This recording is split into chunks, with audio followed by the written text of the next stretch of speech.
What's cracking, everybody? XehrFelrose here, bringing you some Pokemon GO Battle League content. In today's video, we're going to be taking a look at the new Great League meta in the Shared Skies update and see some teams that we can use to play around with in this early season stage to test out some of the new updates. Now, one thing I will say, I'll pop it up on the screen here.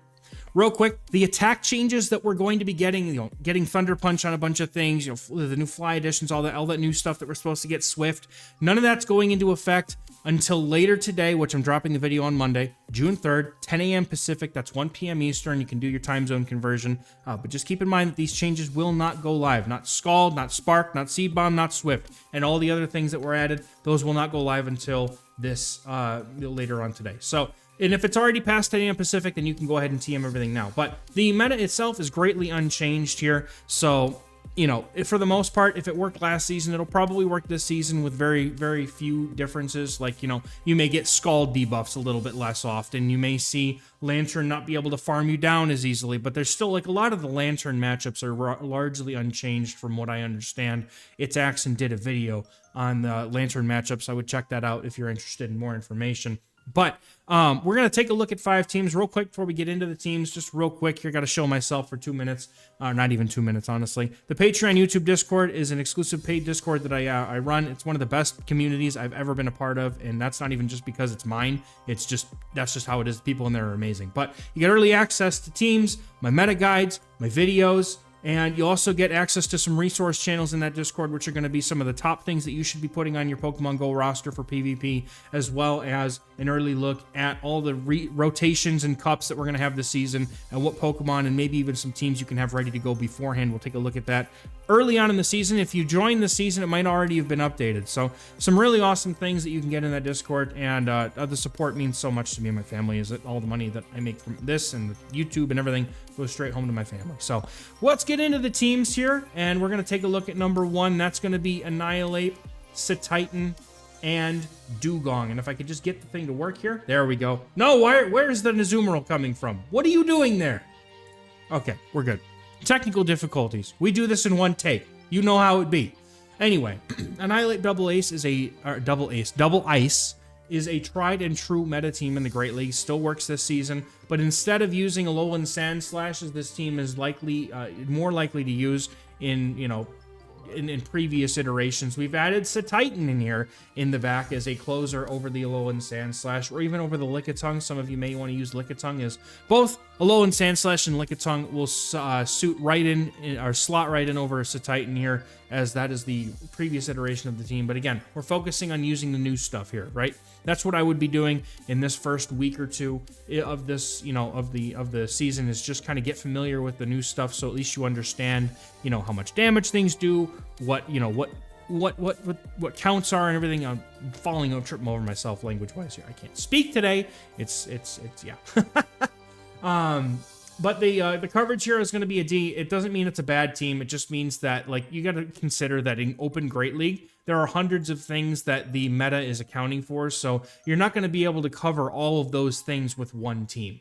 And if you do, I mean, congratulations, but the team may not be, incredibly synergistic and consistent. So we're using a tried and true core here with Dugong in the back on the safe swap. Annihilape, you could use a Defense Form Deoxys over that if you like. That's another alternative you could use.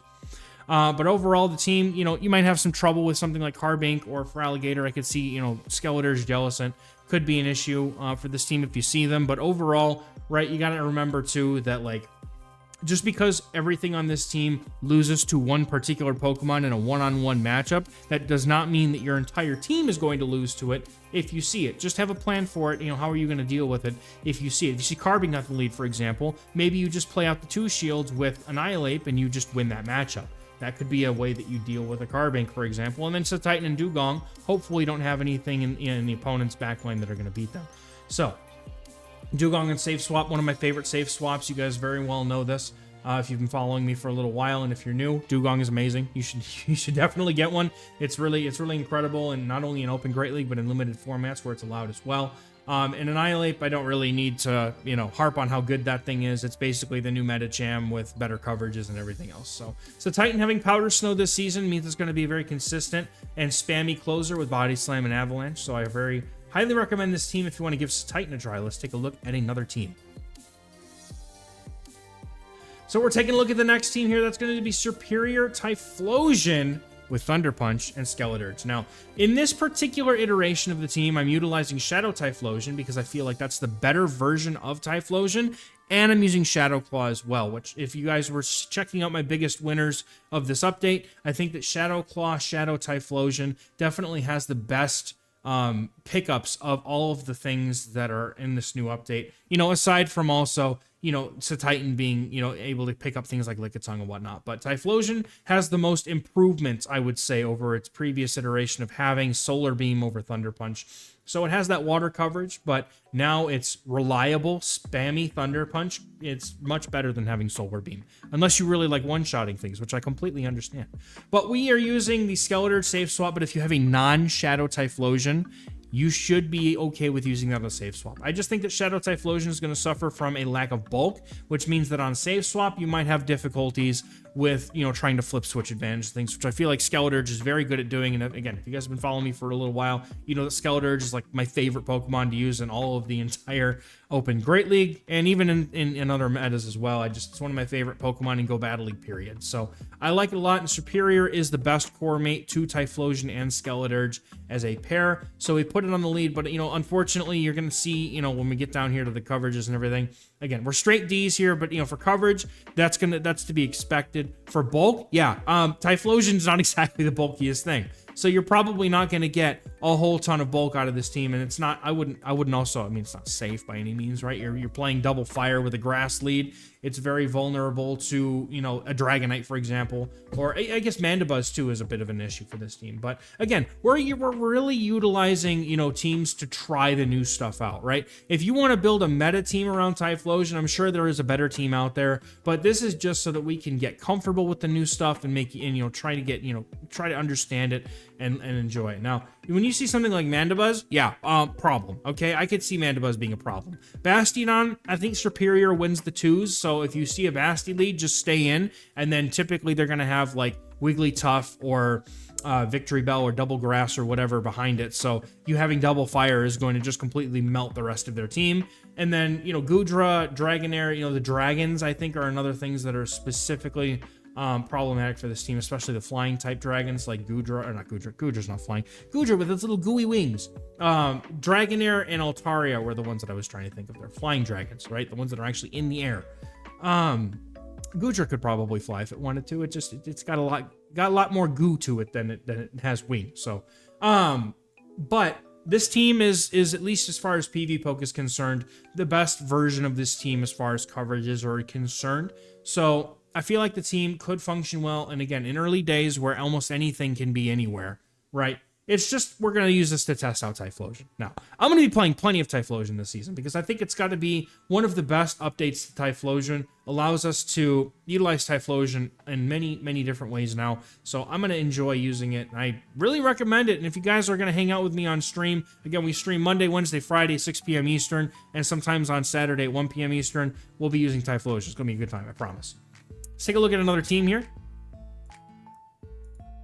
So this team here, this is going to be with Thunder Punch Chesnaught. Now, I have a couple of different ways of thinking with this one, right? Because Chesnaught is not very good with coverages when it comes to having Frenzy Plant, Thunder Punch, and even Superpower is an unreliable move that you basically have to debuff yourself in order to use. So to that point, again, we just utilized the strength of the PvPoke team builder here, and we brought the Stupid Fish on a team because it is honestly one of the best things to put with a Chesnaught, as it deals with fire, and it deals with flying, and it deals with ice, right? There's things that you know, Lantern definitely has good coverages for, so it is the ideal thing to put on this team if you're, you know, going to use Chesnaught. And then Azumarill is another water type with that ice coverage of Ice Beam, being able to lure out the other grass types, or, you know, maybe something else that, you know, Chesnaught really doesn't want to deal with.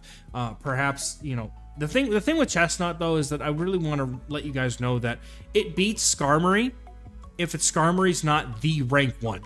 Right? So even then, it's like a close loss against the rank 1. So if you have a slight attack weight to your Chesnaught, you might get that damage back that you lose against the rank 1. It's a very IV dependent matchup, but it's still worth noting here as well. And then, you know, being able to say, well, they have a water type on the lead and they brought in their Skarmory, you can also, you say, I just need my Chesnaught for this. So, but Lantern, Azumarill in the back cover a lot of the weaknesses of the Chesnaught fairly well. We have an F for coverage because this is not, this is definitely, Chesnaught is not something that you can just slot into a team and have good coverage for, right? It's just, it's got so many different weaknesses to account for that you just kind of have to do the best you can.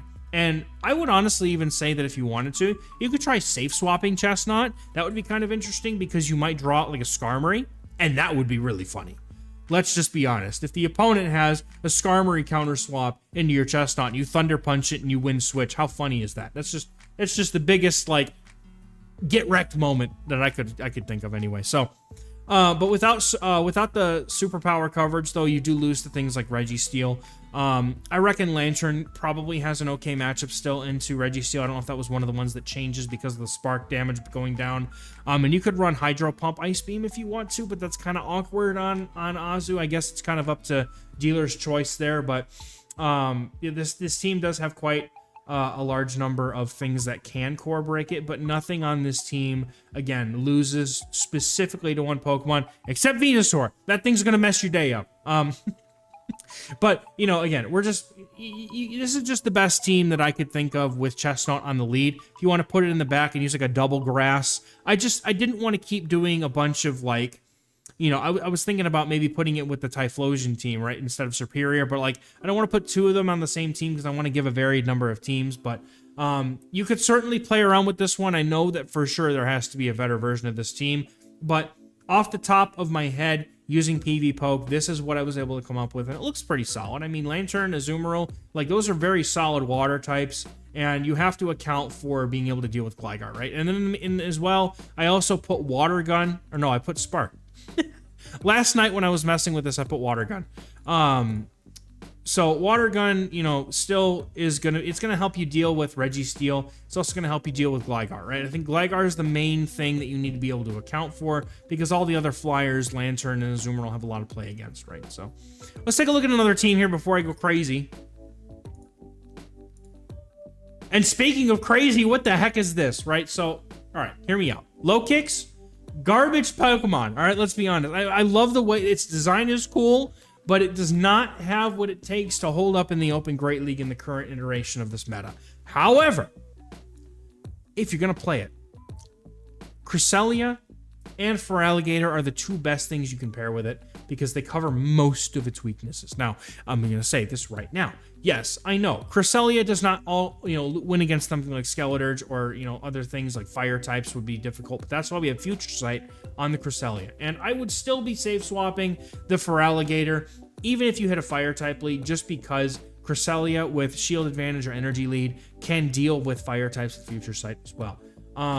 But these are the two best Pokemon to core with the Lokix. Again, coverage is still going to be a D, but we're doing pretty good on bulk. The team of safety is counter is a very reliable, strong, fast move, and it's a consistent team. And I'm pretty sure that Registeel falls to Feraligatr and Lokix in the 2s. And Pelipper, we don't talk about it, please. Just Pelipper doesn't exist. Lantern's still in the meta, so I'm sure we're not going to see a whole lot of Pelippers yet. But as far as things that core break the team, I'd say that Mandibuzz is probably the biggest worry I would have, and then Charjabug comes in a solid second, if not tied for first. Everything else on this list is more or less very fringe, unlikely to see in the current meta just because of how other things have risen, and most of the things like Registeel and Pelipper, Noctowl have all kind of gone down in usage, so you won't see nearly as many of those. But Mandibuzz and Charjabug, though, man, I would be you have to mind yourself with those. But let's take a look at one more team here. And this is one that you've probably seen before. This is the Skarmory Double Dragon team that I used a lot ever since the Giratina Origin came to us in the research. And if you're still looking to get a Great League Giratina Origin, The only way to get one is to trade with a trainer who has one from the research when we had the Sinnoh Tour. That's the only way that you can get a Great League Giratina right now. So if you're looking, if you don't have one, you can replace it with something like Guzzlord or I wouldn't say Dragon Knight because of the dual flyers, ABA flyers. But I mean, honestly, you could even throw Whiscash in there if you wanted to. Something that cores really well with Skarmory, and then put Goodra on the save swap. And this is going to be Thunder Punch Goodra, okay? And a lot of people, I mean a lot of people, I think are sleeping on Thunder Punch Goodra. Do you have any idea how absolutely amazing it is to have something that can effectively core break Lantern and Skarmory? Like, Goodra wins going Thunder Punch against Skarmory. It's incredible. It's absolutely incredible, and I'm here for it. So I think the Goodra with Thunder Punch and Aqua Tail is going to be a very strong save swap. Now, this is just in the Great League. I think that in Ultra League, Thunder Punch, Master League, Thunder Punch, Great League, Thunder Punch, yeah. Just because we have Skarmory to deal with, right? And Aqua Tail is spammy enough that it can help you get through almost every other issue that you might have. Plus, I'll be honest, one of the things that I had such a huge issue with dealing with this team was Feraligatr on the lead specifically, or even Feraligatr save swap. It was like, what do I do? Because all of my damage from Goodra is resisted, and if they land an Ice Beam, I'm toast. Now with Thunder Punch, you actually have accessible coverage that allows you to get to that super effective damage much quicker than you would have with Power Whip. This is straight C's as far as coverage, bulk, and safety, but it's got to be for consistency. Again, you just kind of lose if your Giratina gets locked onto a normal or a dark type. But aside from that, team is incredibly consistent. I've used it a lot. I know it's really strong. And you could use, honestly, a good number of things over the Giratina. Again, it's going to be like Guzzlord, another Dragon type. If you want to, you could use Whiscash or Lantern, something that cores really well with Skarmory. Or you could use like Sableye as well. You have a very safe backline as far as, being able to, get yourself switch advantage or decide, do I want to save swap the Sableye or do I want to save swap the Goodra? So I like that a lot. I like this team a lot. And it has a lot of good coverage, especially against the top meta. Again, Mandibuzz, something that kind of shows up here as a core breaker, but as long as you can keep it off of the Giratina, maybe you see it on the lead, just deal with the Skarmory, take a soft loss and let Goodra get some farm. Different ways. Just make sure you have a plan for how you want to deal with it. But I think that approaching this season in a way that allows you to be neutral into the Skarmory Whiscash core, just kind of like the same way we did last season, is still going to net you very positive results. And I feel like having something that can straight core break or do very well against that core on the save swap is going to put your opponent in a very, very awkward position, or may give you an option to get switch advantage if you need it. So, speaking of Lokix, though, actually does beat this team in the straight ones, which is really interesting. I didn't actually know that. That's kind of wild. But, as far as things that straight beat this team all across the board, I think this is the most, team with the most coverage, and this is a good team for us to practice Goodra with. However, unfortunately, the Calm Day is going to be, I believe, after or right before the rotation for Go Battle League into the Ultra League, so we may not be able to use Goodra for a few more weeks after we get it, but this is the team that I would run it with to start. Let me know in the comments if you've got any special teams that you want to use with the new stuff here. All ears, because I'm looking to always, try out the new stuff. So hopefully you guys have a great rest of your season. I know we're just getting started. Lots of interesting cups coming up. I know that, the cups, the rotations were all reused, nothing new, but at least the ones that they gave us don't seem to be that, that awful. So I'll catch you guys in the next video. Thank you very much. Bye-bye.